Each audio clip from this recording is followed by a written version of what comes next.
ইয়ারহামু মান লা ইয়ারহামুন নাস, তোমরা যদি দয়া পেতে চাও মানুষের দয়া করো, আল্লাহর দয়া পাইবাই। মানুষের দয়া করলে মানুষে ভালোবাসবাই, আল্লাহর ভালোবাসা পাইবাই।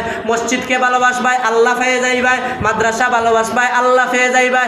মসজিদ বানাইবাই, আল্লাহ পেয়ে যাইবাই। মাদ্রাসা বানাইবাই, আল্লাহ পেয়ে যাইবাই। মসজিদের খেদমত করবাই, আল্লাহ পাইবাই। মাদ্রাসার খেদমত করবাই, আল্লাহ পাইবাই।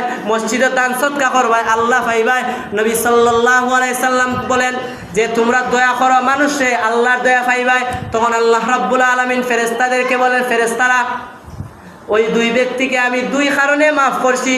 বলে প্রথম নম্বর ব্যক্তি হে জান্নাতও যাইতে পারে না একটা নেকির কারণে, আর দ্বিতীয় নম্বর ব্যক্তি হে জাহান্নামও যাইতে পারে না একটা নেকির কারণে।